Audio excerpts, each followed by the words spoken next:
For millennia, humans gazed up at the night sky and wondered what these luminary bodies are: the sun, the moon, stars, planets, and all the rest. We assigned them divine status and wrote myths about them in our first feeble attempts to explain the natural world.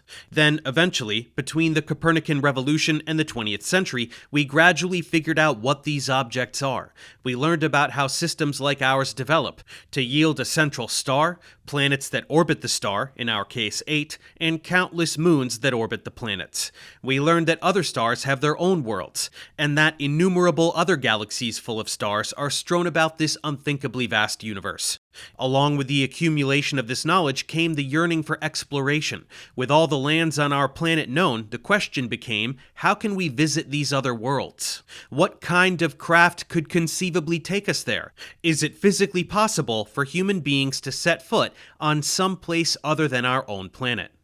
Quite famously, the answer is yes. It's not much of a spoiler to report that humans have successfully touched down on the moon, the closest celestial body by an incredible margin, and thus the obvious first target. And while we may be on the precipice of such activity becoming relatively commonplace, as of the writing of this series, the only entity to have achieved this feat is NASA, the National Aeronautics and Space Administration of the US government.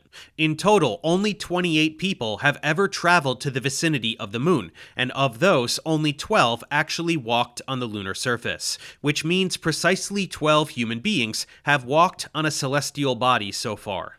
Every one of those lunar landings happened in less than a 4-year period between July 1969 and December 1972, as a part of NASA's legendary Apollo program. Although the very recent Artemis II mission successfully brought 4 people to the vicinity of the moon, bumping the previous count of 24 up to 28, no one has set foot on the lunar surface since the Apollo program ended, an event that is planned to occur with the Artemis IV mission currently set for early 2028. So what is the story behind this incredible achievement?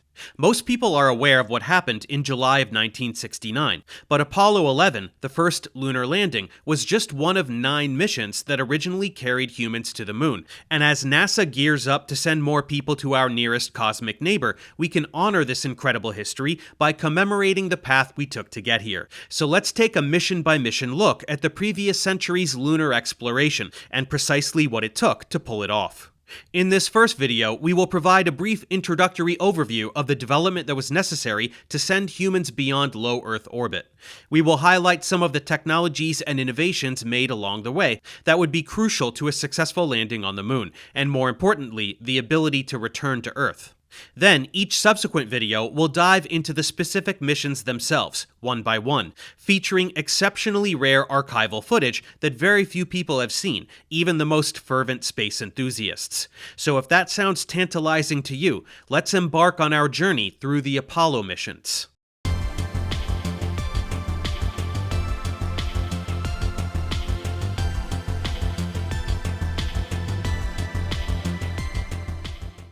Once again, human beings have long fantasized about traveling to the moon, but the serious proposal of a national lunar exploration program wouldn't happen until late in the Eisenhower administration. Eisenhower's second term was marked by geopolitical setbacks. Instead of trying to compete with American aircraft development, the Soviet Union had accelerated its missile development, and it used these new missiles to launch the world's first satellites, under the name Sputnik. The USSR was evolving its nuclear strategy and developing intercontinental ballistic missiles, or ICBMs, to counter what it saw as the threat from the American strategic bomber fleet. Not only were these missiles cheaper to produce, but they could send warheads across the planet in just 20 minutes, versus several hours of flying time via military aircraft. The USSR also developed more complex air defense missiles that could shoot down any bomber or spy plane the US had at the time, and one actually did. On May 1st, 1960, Francis Gary Powers, flying in a Lockheed U-2, was shot down over Russia, captured alive, and paraded around as a trophy. This was a clear indication that the Soviet Union was no longer the technological backwater that many had dismissed. American leadership was in full panic. Eisenhower's successor, John F. Kennedy, heavily increased national resources towards closing this perceived missile gap between the US and the Soviet Union. However, just 3 months into his presidency, the Soviets flew the first human being into orbit, Yuri Gagarin. Kennedy and his advisors knew that if the United States was ever to achieve preeminence in missile technology, they would have to openly compete with the Soviet Union on a new battleground, spaceflight. They would also have to declare a finish line somewhere along the way, somewhere far enough that there would be sufficient time to catch up to and surpass the Soviet Union. This was a goal so ambitious that only an incredible amount of government spending would make it possible, pooling together an amount of resources that the Soviet Union was unlikely to match. And Kennedy was very good at stirring up public support for such an endeavor. I believe that this nation should commit itself to achieving the goal, before this decade is out, of landing a man on the moon and returning him safely to the Earth. No single space project in this period will be more impressive to mankind or more important for the long-range exploration of space, and none will be so difficult or expensive to accomplish. We choose to go to the moon in this decade and do the other things, not because they are easy, but because they are hard. Because that goal will serve to organize and measure the best of our energies and skills, because that challenge is one that we're willing to accept, one we are unwilling to postpone, and one we intend to win, and the others too. Indeed, a moon landing was the ideal plan. It allowed the United States to brush aside any immediately forthcoming Soviet achievements, such as the first spacewalk, and focus on the endgame. The reason both countries competed so heavily in the field of spaceflight was due to the great power politics of the Cold War. Both the United States and the Soviet Union were vying for influence amongst the neutral nations of the world. These were the new nations of decolonized Africa and the rising states of Asia. An unparalleled technological achievement that would go down in history was indeed one way to showcase the superiority of a political and economic system.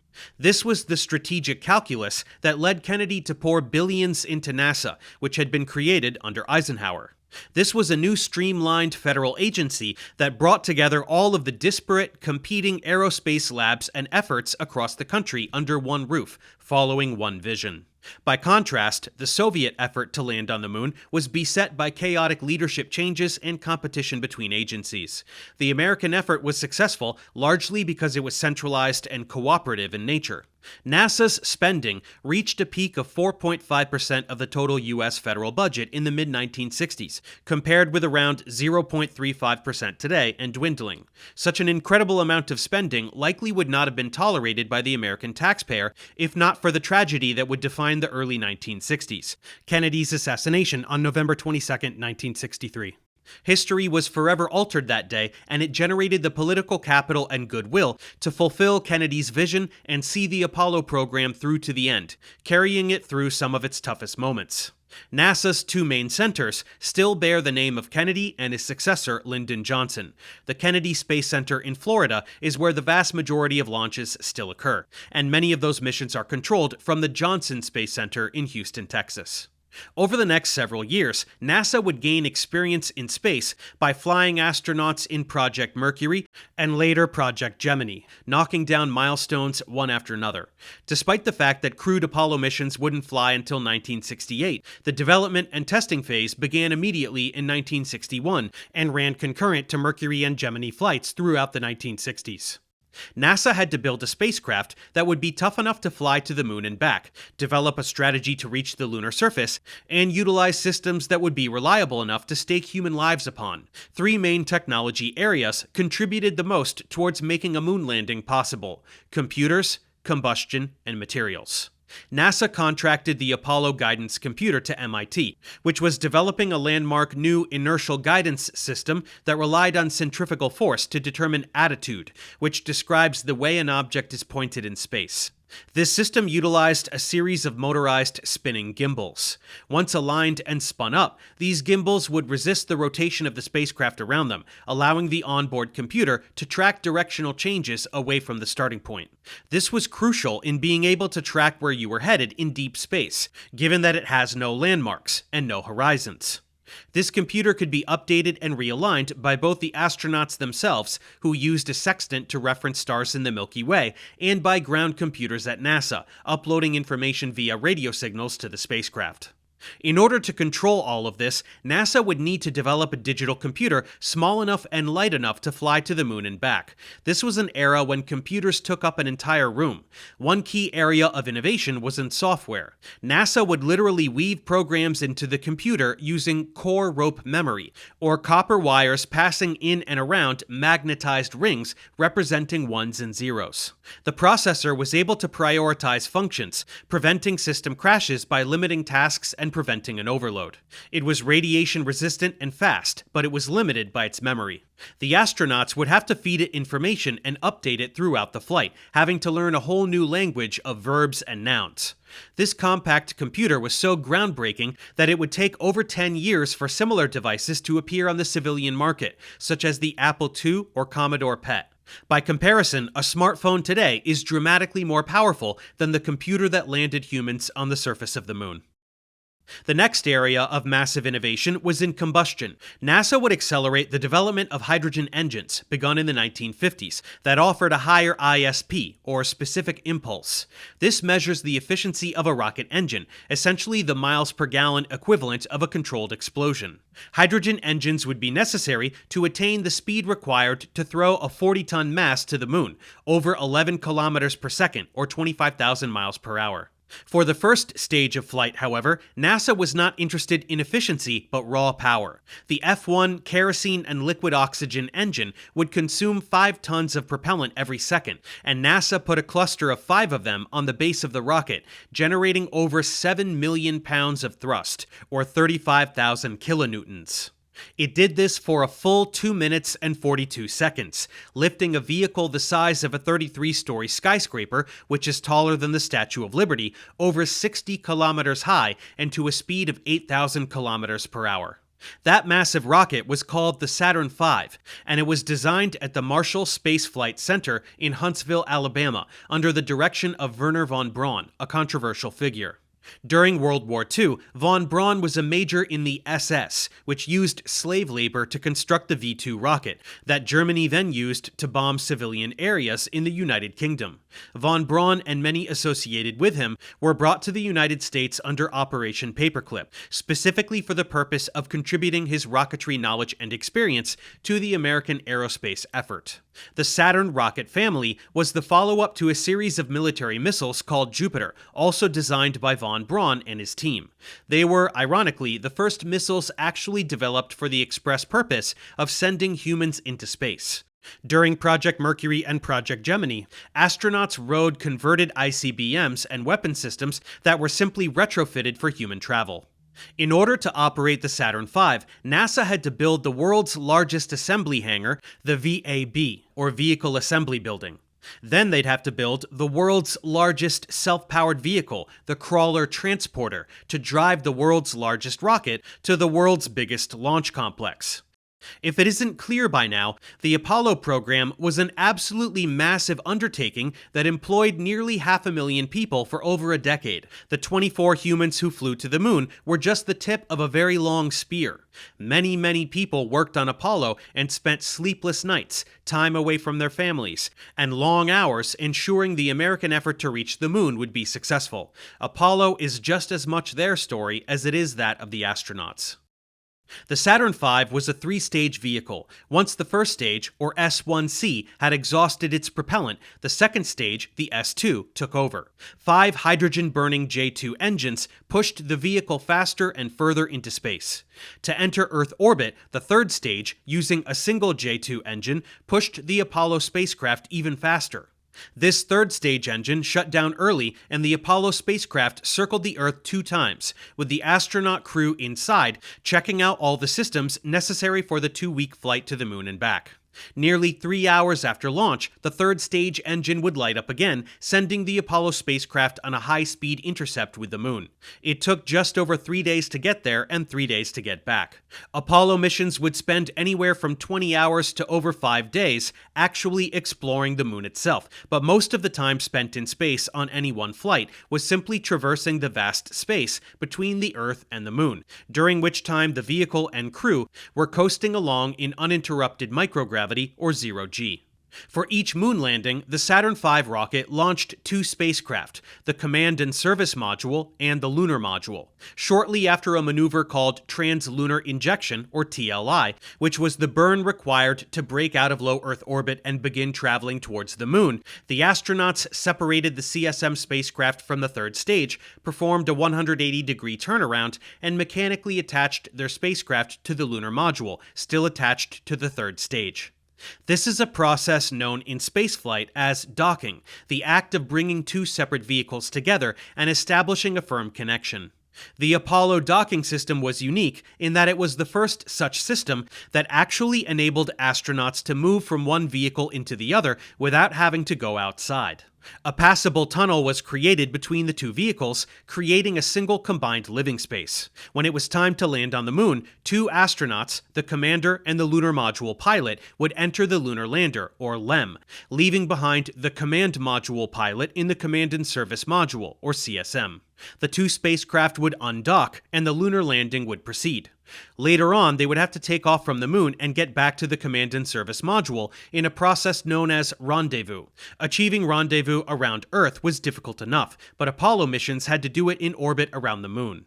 One major disadvantage of using liquid hydrogen and liquid oxygen as fuel is the phenomenon known as boil-off. As the sun heats up a spacecraft, the cryogenic fuel stored inside of its tanks will slowly warm up and boil back into a gas. When this occurs, it has to be used or it has to be lost, vented out into space, in order to prevent an overpressurization of the storage vessel. For Apollo, they used what are called storable hypergolic propellants, which are toxic compounds such as monomethylhydrazine and nitrogen tetroxide. They did so because these were fuels that wouldn't boil away when heated by solar radiation. They were heavier and less efficient, but much more reliable. They even ignited automatically upon contact with each other. This allowed the spacecraft to have mechanically simple engines with a high degree of reliability and restartability. Most importantly, the lunar lander's descent engine needed to have the ability to perform deep throttling, the ability to lower its thrust down to just 10%, allowing it to hover such that the astronauts inside can delicately steer it towards a smooth touchdown. We may take this for granted, but it's not easy to run a rocket engine at very low thrust levels. Rockets are finely tuned machines designed to balance immense internal forces and temperatures. Variable thrust only adds complexity to an already difficult task. The lunar lander's ascent engine's fuel was so caustic and corrosive that each engine could only be fired a couple of times. Each and every engine had a brand new fuel system that had never before been exposed to the toxic chemicals used as fuel, and each engine was fired up for the very first time when 2 human lives depended on it to begin the journey back home to Earth. The last area that needed major innovation was materials. Insulators are some of the most important parts of a space program. Take the inside of the S2 stage, for example, where liquid oxygen and liquid hydrogen, with massive temperature differences between them, coexisted inside of an internal fuel tank structure that separated them with only a single insulated wall called the common bulkhead. There were countless flight tests of all kinds of systems: rocket engines, launch escape towers, parachutes, and fuel cells, spanning from 1961 to 1966. By 1967, it was time for the first astronauts to ride an Apollo spacecraft into orbit. They were Gus Grissom, Ed White, and Roger Chaffee, the crew of Apollo AS-204. AS stood for Apollo Saturn, and 204 acknowledged that this was the 4th flight of a Saturn 1B. Gus Grissom was one of the original Mercury 7 astronauts, the second American into space, and the commander of the first Gemini flight. This was to be his 3rd flight into space. Ed White was the first American to walk in space, conducting an EVA, or extravehicular activity, on Gemini 4. Roger Chaffee was, up to that time, a rookie. The 3 astronauts tragically lost their lives in a countdown test on the ground, designed to verify the spacecraft's internal power supply. Known as a plugs-out test, the objective was to run a simulated countdown and activate the onboard batteries all the way down to launch time, but not actually commit to flight. At some point during this test, sparks from exposed wiring inside of the spacecraft jumped to some kind of flammable material inside, possibly Velcro. The atmosphere inside the spacecraft at the time was 16.7 psi of pure oxygen. Gus and his crewmates were asphyxiated from the smoke within half a minute and became unconscious before they were consumed by the fire. NASA had long expected something to go wrong during a mission in space, but nobody expected a prime crew to lose their lives during a pad test. The horrifying manner in which they lost their lives shed light on design and engineering decisions that were being taken for expeditious purposes over safety concerns. First, to accurately simulate the spacecraft environment, they needed a higher pressure inside the vehicle than outside the vehicle. In space, this is easy. You can run an internal pressure as low as 5 psi.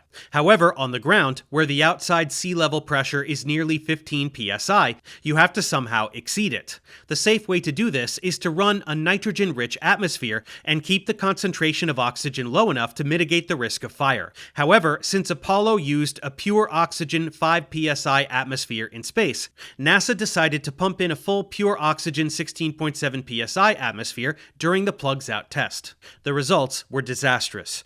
All of that innovation, and these 3 still suffered an extremely avoidable demise. The other major piece to the puzzle was the hatch. Unlike earlier spacecraft, it didn't have explosive bolts and was inward opening. The high internal pressure prevented Ed White from pulling the hatch open, as he had to fight against the oxygen sealing it shut. There is a dark irony here. On Gus Grissom's first flight, Liberty Bell 7, the explosive bolts on the hatch of his Mercury capsule blew off prematurely while the spacecraft was still floating in the ocean. It sank as a result, and he nearly drowned during the effort to recover him. Partially as a result of this experience, and due to the fact that the Apollo spacecraft was built by a completely different contractor than the Mercury or Gemini vehicles, the new hatch design didn't have explosive bolts. It opened inwards and was slow to use in an emergency. All of these factors compounded and resulted in 3 tragic deaths that brought Apollo to a screeching halt, forcing over a year of investigations, redesign, and delays. NASA changed the mission numbering system and retroactively designated AS-204 Apollo 1. Apollos 2 and 3 were cancelled, and on November 9, 1967, Apollo 4 would launch unmanned. This was the first flight test of the massive Saturn V moon rocket. This was known as an all-up test. Typically, the individual stages of a rocket would be tested individually, with dummy stages or weight equivalents being flown to reduce the amount of variables. However, NASA was running out of time. Despite not ever having flight tested the first or second stage before, NASA flew live and fully functional examples of both on Apollo 4. This mission was a complete success. Next, Apollo 5 would fly in January of 1968, and it would be the first uncrewed test flight of the lunar lander into low Earth orbit, testing its batteries and guidance system. Apollo 6 would fly in April of 1968 and would be a follow-up test of the Saturn V moon rocket. This was less successful than Apollo 4, as the second stage experienced a phenomenon called pogo, and faulty wiring led to 2 engines being shut down early on the second stage. After nearly losing the vehicle, NASA squeaked by disaster and were able to continue the mission.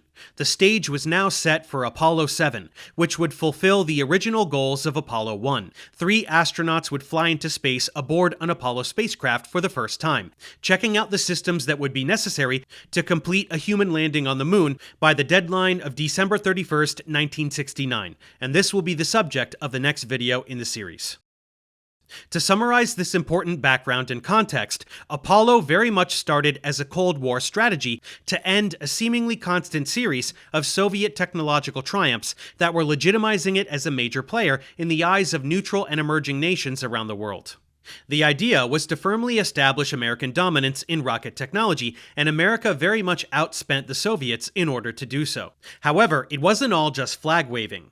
In order to make the dream a reality, it took some of the finest minds of a generation to design and execute a system that would elevate humanity's reach beyond Earth, to actually walk on and explore another world.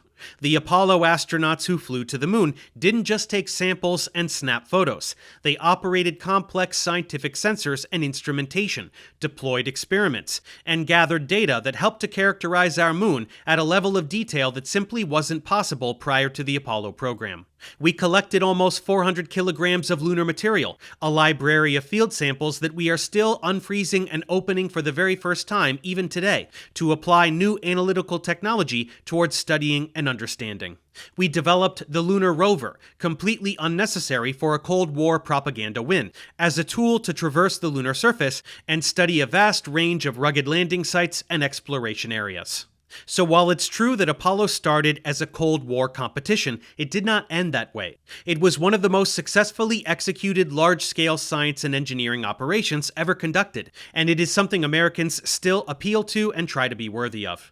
However, it didn't happen without incredible sacrifice. From the money spent to the lives lost, sending humans to the moon has never been and will never be easy, and this will only become more true as we set our sights on more distant targets. Space travel will demand the best care, effort, attention, and cooperation of every generation, irrespective of technology, because it is equally hostile to us all. But leaving aside our dreams of space colonization for another day, let's move forward and continue to learn about the Apollo program.